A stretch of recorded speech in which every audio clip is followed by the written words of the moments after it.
Pernah kepikiran nggak dari mana sih sukacita yang sejati itu datang? Apalagi pas hidup lagi susah-susahnya.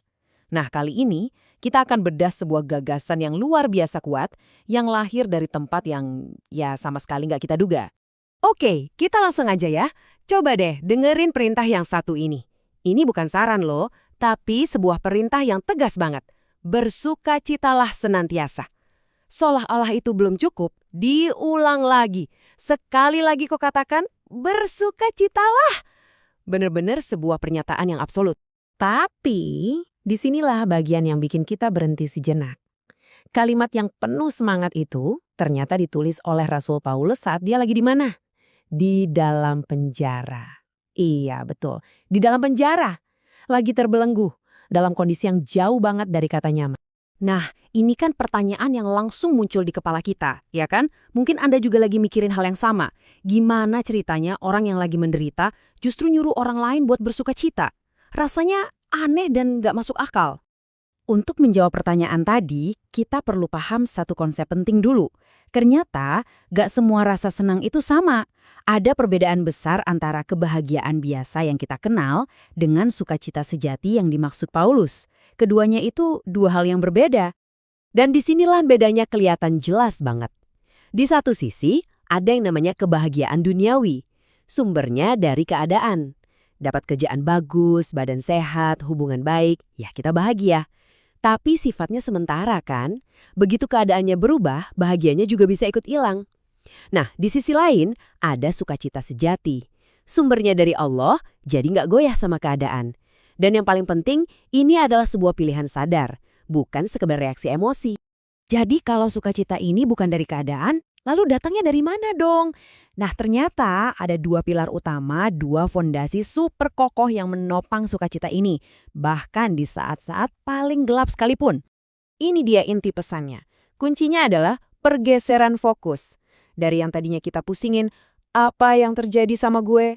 Fokusnya diubah menjadi siapa yang ada bersama gue dan pegang kendali atas semua ini. Jadi, kedua pilar itu bisa kita sederhanakan jadi dua kesadaran ini.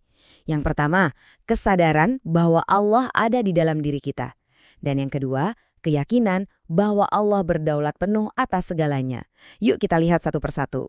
Sumber yang pertama ini letaknya ada di dalam diri kita. Paulus percaya Roh Kudus itu tinggal di dalam hatinya. Ini tuh kayak punya sumber mata air pribadi yang nggak pernah kering, yang terus-terusan kasih kekuatan dan penghiburan. Nggak peduli sekering apapun kondisi di luar sana. Badannya mungkin bisa dipenjara, tapi sukacitanya nggak bisa, karena sumbernya ada di dalam.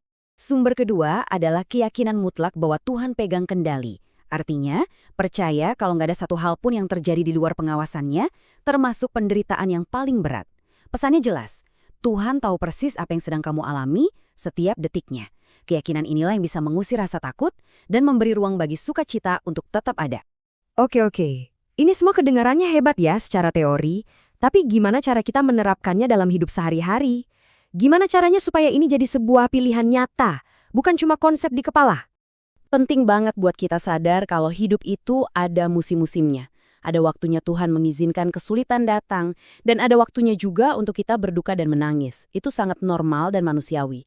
Tapi di tengah semua musim itu, ada satu kebenaran yang konstan, yang nggak pernah berubah. Allah tetap berdaulat, dan Dia selalu menyertai kita. Nah, kalimat ini merangkum semuanya dengan sempurna.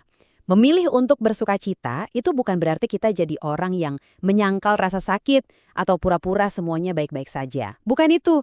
Ini adalah sebuah keputusan sadar untuk menaruh kepercayaan kita pada sesuatu yang lebih besar dari penderitaan itu sendiri. Bahkan saat kita masih ada di tengah-tengahnya. Jadi sebagai rangkumannya, ini ada beberapa pengingat yang bisa kita pegang. Kalau keadaan lagi sulit, ingat ya, itu bukan berarti Tuhan sudah meninggalkan Anda. Dia tahu persis apa yang Anda rasakan. Karena itu, yuk coba geser sumber sukacita kita. Dari keadaan ke pribadinya.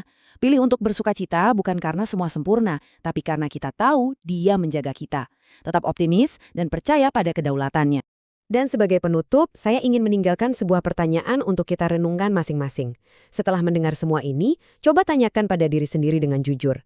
Saat ini, apa sih yang sesungguhnya menjadi sumber sukacita saya? Apakah keadaan atau sesuatu yang jauh lebih dalam dari itu?